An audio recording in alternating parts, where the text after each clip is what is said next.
বোকা বাঘ ও চালাক হরিণ। এক দেশে বড় একটি বন ছিল। সেই বনে হিংস্র বাঘসহ অনেক পশু পাখি বাস করত।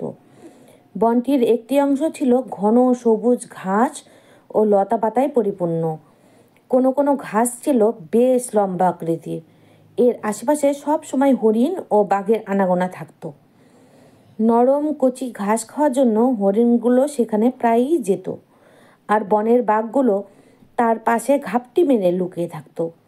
তারা সুযোগ পেলেই হরিণদের ঘাড় মটকে দিত। বাঘের আকস্মিক আক্রমণের প্রস্তুতির বিষয়টি হরিণগুলো মোটেও টের পেত না। হরিণরা একে একে বাঘের পেটে যেতে লাগলো, ফলে দিন দিন তাদের সংখ্যা কমতে থাকে। কিভাবে বাঘের অত্যাচার থেকে রক্ষা পাওয়া যায় সে বিষয়ে আলোচনা করার জন্য হরিণগুলো একদিন একত্র হয়।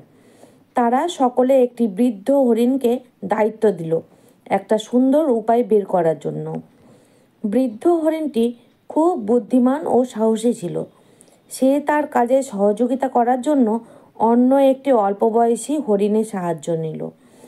তারা দুজনে একটি উপায় বের করার জন্য নিজেদের মধ্যে আলাপ আলোচনা করলো। তারা বাঘেদের ভয় দেখানোর জন্য একটি কৌশল অবলম্বন করার সিদ্ধান্ত নিল। বাঘ যেন ভয় পেয়ে বন ছেড়ে চলে যায়, আর সে কৌশলটি হলো তারা গায়ে রং মেখে ঘাস খেতে যাবে। কিভাবে বাঘ শিকার করবে সে নিয়ে তারা আলোচনা করতে থাকবে, যাতে আশেপাশে বাঘ থাকলে শুনতে পায়। প্রয়োজনে আক্রমণ করার ভান করে বাঘের দিকে এগিয়ে যাবে, এতে নিশ্চয়ই বাঘ ভয় পাবে। পরবর্তীতে কী করা যাবে তা আলোচনা করে তারা ঠিক করবে। পূর্ব পরিকল্পনা মোতাবেক হরিণ দুটি গায়ে লাল, নীল ও সবুজ রং মেখে ঘাস খেতে খেতে সবুজ মাঠে গেল। খুব সতর্কভাবে হরিণ দুটো মাঠে ঘোরাফেরা করছে। কিছুক্ষণ পর বৃদ্ধ হরিণটি দূর থেকে দেখতে পেল একটি বাঘ চুপি তাদের দিকে এগিয়ে আসছে। কিছুক্ষণ পর বাঘটিকে আর দেখা গেল না। বৃদ্ধ হরিণটি বুঝতে পারল যে তাদের আশেপাশেই বাঘটি লুকিয়ে আছে। অল্প বয়সী হরিণটি একটু ভয় পেয়ে গেল। বৃদ্ধ হরিণটি তাকে অভয় দিল। এদিকে বাঘটিও হরিণ দুটির কাছাকাছি এসে খুব অবাক হয়ে তাদের দেখতে লাগলো। এরকম অদ্ভুত প্রাণী এই বনে তারা আগে কখনো দেখেনি। কোনোভাবেই সে তাদের চিনতে পারল না। ফলে বাঘটি ভীষণ চিন্তায় পড়ে গেল। ঘাসের ওপর বসে বসে নানান কথা ভাবতে লাগলো। হরিণ দুটিও তাদের কণ্ঠস্বর পরিবর্তন করে জোরে জোরে নিজেদের মধ্যে কথাবার্তা বলা শুরু করলো, যাতে আশেপাশে বাঘ থাকলে শুনতে পায়।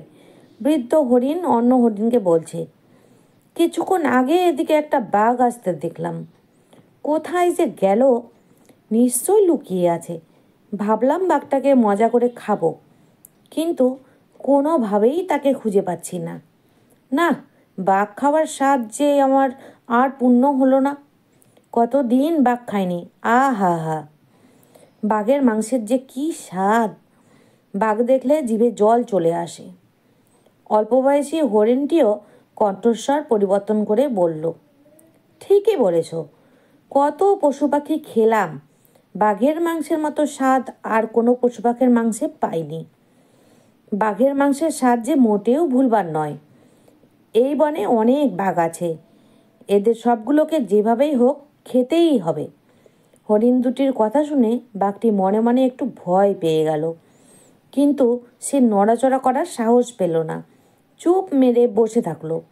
বাঘের অবস্থান নিশ্চিত হয়ে বৃদ্ধ হরিণ হঠাৎ করে বলে উঠল, বাঘের গন্ধ নাকে ভেসে আসছে। মনে হয় বাঘটি আশেপাশেই লুকিয়ে রয়েছে। চল তো একটু খুঁজে আসি। হরিণ দুটির কথা শুনে বাঘটি এবার সত্যি সত্যিই বেশ ভয় পেয়ে গেল। সে ভাবল, এখানে আর মোটেও থাকা ঠিক হবে না। হরিণ দুটিকে কাছে আসতে দেখে বাঘটি আস্তে আস্তে পিছু হতে লাগলো। আর হরিণরা বুঝতে পারল বাঘটি ভয় পেয়েছে।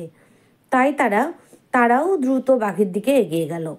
শেষ পর্যন্ত বাঘটি প্রাণীর ভয়ে একটা দৌড় দিল।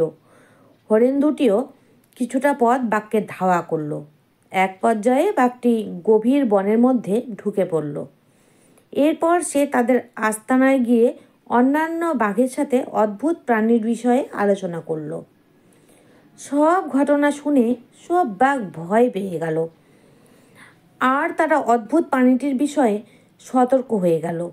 এভাবেই কিছুদিন যাওয়ার পর হরিণরা দেখল যে তারা এখনও বিপদমুক্ত নয়। বাঘেরা সবুজ ঘাস বনের আশেপাশে না এলেও বনের মধ্যেই ছড়িয়ে ছিটিয়ে আছে, যে কোনো সময় আক্রমণ করতে পারে। তাদের প্রাণ যাওয়ার আশঙ্কা রয়েই গেল। তাই সেই বুদ্ধিমান হরিণ দুটো সিদ্ধান্ত নিল যে এই বন এবং বনের আশেপাশের এলাকা যেভাবেই হোক বাঘমুক্ত করতে হবে। তাই তারা আবার আগের মতো গায়ে লাল, নীল, সবুজ রং মেখে জঙ্গলের ভিতর প্রবেশ করলো। কয়েকটি বাঘ দূর থেকে তাদের দেখতে পারল, কিন্তু চিনতে পারল না। এরাই সেই অদ্ভুত প্রাণী যাদের কথা কয়েকদিন আগেই শুনেছে। ভয়ে তারা যে যেখানে পারল লুকিয়ে পড়ল।